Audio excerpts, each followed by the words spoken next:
Alright folks, welcome back. I am here with my good friend David. He is helping me. What I did is I found brain fart. Prime rib. I found prime rib on sale, rib roast on sale for $5.97 a pound Smith's. at Smith's, aka Kroger. So really cheap, saved us a lot of money. I have no idea how to trim this or anything, and David is going to help me.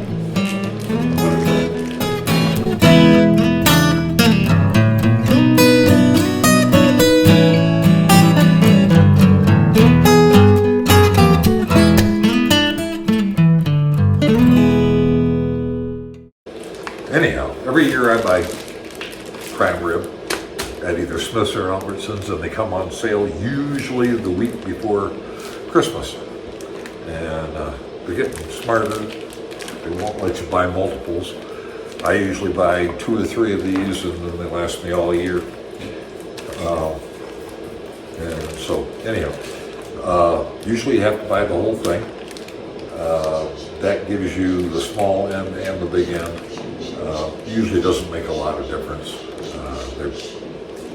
They're not the absolute best, but they're good. They taste good, huh? You've got Oh, yeah. a few things. Oh yeah, they're great. So, anyhow, and then I cut them up into 3 or 4 pieces, and I was going to help Dave cut this one up into 3 or 4 pieces. I already did mine, and I'm wounded, so I'm not cutting.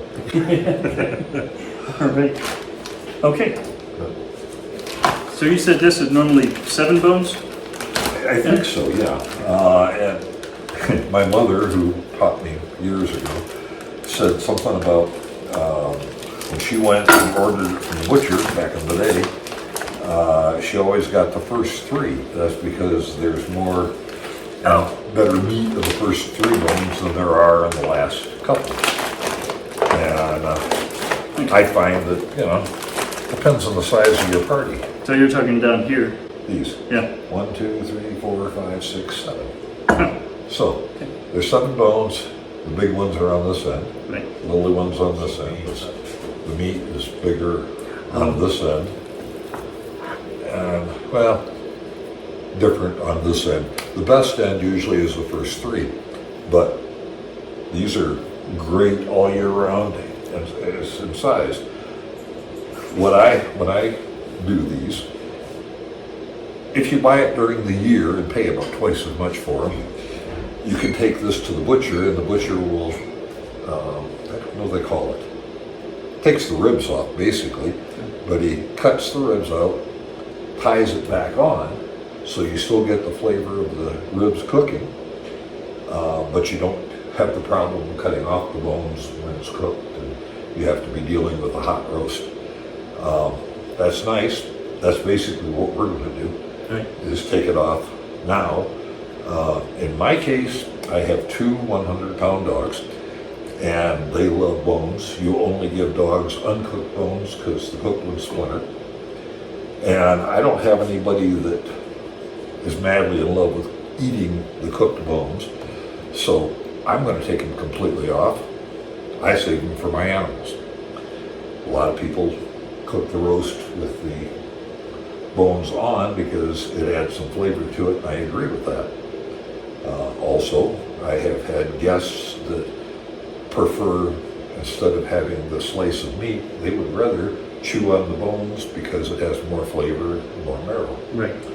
And so you got to decide what's important to you. In my case, I don't have anybody that wants the bones, but my dogs love them. So that's where we are with this.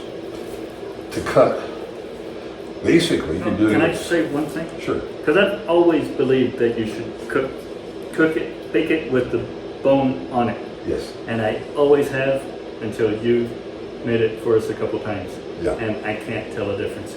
Yeah. So, if you don't mind, we're going to cut the bones off today. Yeah. Okay. No, I think that's great. And like I say, for me, it's fine. I have had guests, however, my mother being one of them, she much prefers the meat that's on the ribs to the sliced thing. Right now, I don't have guests to come over that have asked for that, so, and I'm with you, I prefer without, and I don't see the difference cooking with or without. I'm sure the chefs in the audience will say you have to cook it that way. Your choice. And when I cooked it, I cut the bone off before I served it. I cook it with the bone on, but then cut it off, so it ends up on the table without it anyway. Well, and then, okay, you've got it for soup potentially, Yeah. but you can't give it to the dogs because it's cooked. Right. For me, that's a problem.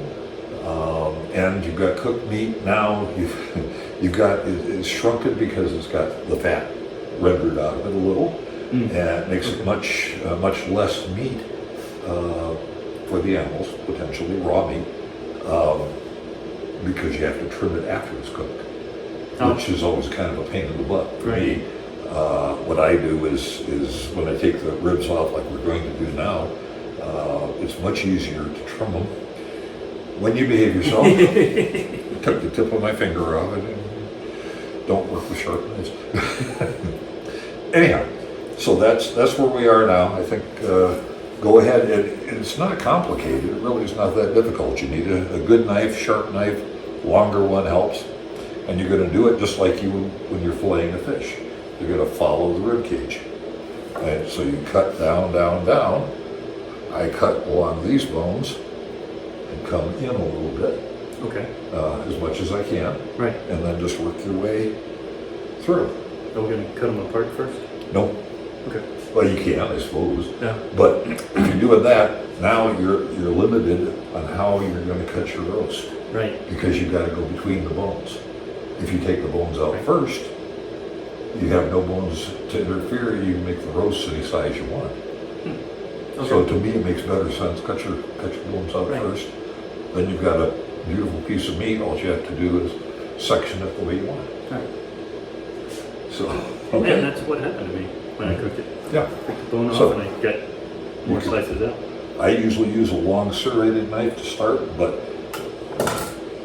that's a filleting knife, fish filleting knife. You bought a couple of good knives. Well, I have never done it, so I'm gonna do what you recommend. Huh? Something to hang on to it with. So where am I starting? On the I would backside start, here? no, I'd start right here. Well, for me, it's easier. Start this way and just try to go up. You know the bones are going to go this way. So cut it like Yes, this. right under this bone. Okay. And work your way down under all these bones. One of my horses is right here. Wow. Freddie was whimpering all the way here That's it. as soon as I put the car in gear. Of course, after I went back and got him. So, like that? Yeah. Okay. Bearing in mind, you know, I throw this in there to make it look polite. I use my hands. Our Like I hands say, are clean, so. bear in mind, we're going this way. Right. Okay. So just kind of continue and, Gotcha. I was some reason thinking we were cutting the fat off first. no, I don't cut the fat off at all. Fat, Oh, really? No, fat's flavor. True. I cut that off after we cook. It just seems like quite a bit. There is quite a bit of fat. But, yes. Jump up here. So you might have to arm wrestle Kim for these. She was talking about beef broth. No, it's just fine. I have mine. I know Kim wants to use the bones in her cooking, and that's great, but I would just waste them. Yeah, I think this serrated edge It's is easier. working a lot better than mine. Yeah. I usually end up going, depends on how sharp the knives are, I might go through 3 or 4 of them. Oh, Not because I'm making them dull, it's because that one didn't seem to work quite as well as I hoped. Move on. Yeah, you're doing a good job. anyway, Yeah, great. let me turn this around. See if that can be seen at all. I'm gonna switch hands. Uh-huh. Okay. So following the bone around, Right around, yeah. Tight as you can.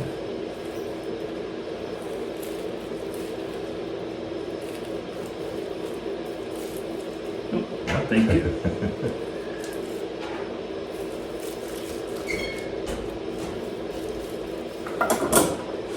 Now, you're gonna have to come in here because they have, I don't know what they call them, these little short bones. Okay. They're not part of the rib directly, but they have cartilage. And I cut again this way to intercept my other cut. Okay. So exact same concept. Same thing, but in the other direction. If you continue to follow this up, you're gonna end up trying to go between these, and that'll be very difficult. Okay. So,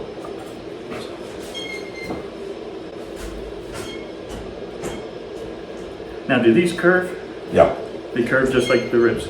pretty much. You have to kind of work your way down. They're a slightly different angle. Okay. Talking like I actually know. You're the one that has done it before. As I say, much easier. You tell the butcher to do it, and he'll do it for you. Yeah. But usually not when they're really on sale.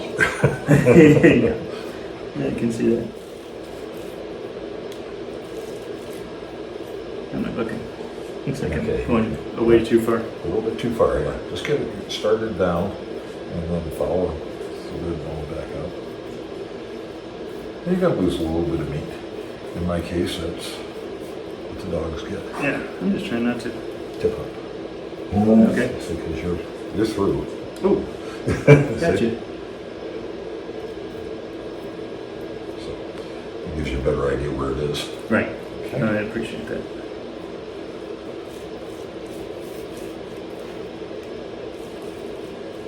Once you make the initial cut down here, you probably can finish it from the other side.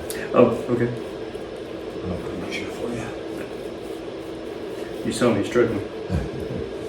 Me too. Okay. Take it down. That's it. Yeah, and you're done. Through.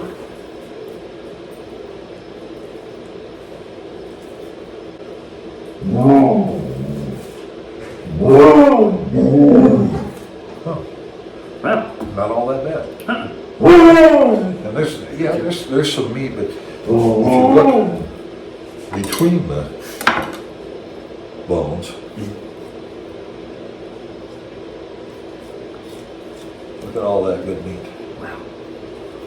Yeah. Most of which, because there's so much fat on it, if you cooked it, it would fall away, Right. and you would have a much skinnier, kind of burnt up piece of meat. My dogs think that's wonderful. That's perfectly edible for humans too. That's, I think it's a great way to do it. You end up with stuff like this, and as I say, my dogs, this is, Well, and you find that raw meat, chicken and everything, dogs can eat, but it's normally, if it's on sale, cheaper than dog food. it frequently, I buy chicken drumsticks for under $1 a pound. You can't buy a can of dog food for under like $2 nowadays. Yeah. So I do. But anyhow, so that's your, now you have one big chunk of meat. There's no more bones in it. There's a lot of fat if you want. I cut them into thirds. That's what I was going to ask. Because generally I have company. Right. When I serve this, people are always impressed. Frankly, it's easy to cook. I People was going like to it. say, I've always cooked it thicker. But, so cook it the way you like, or cut it the way you like. If you think it's only going to be 2 people and you don't want big dinners, probably 4 would fit very nicely in there. Or 5. Okay. Thank you. But at least you don't have to mess with going between the bones. Yes, you're right. And always there's a cut right down the bone that I want to make. So no, this is a lot better. As a backup, if you were going to keep this thing whole, or at least partially whole, you're doing the same thing the butcher did. You can still put a string around this, cook it with the bones, Right. cut the string, the bones fall off, you don't have to mess with them on hot roast. Oh, you're right. Okay. Okay, and that's the same thing a butcher would do, so. Okay, All right. Well, thank you. Appreciate your help. pleasure. All right, that's it for now. Until next time, be safe.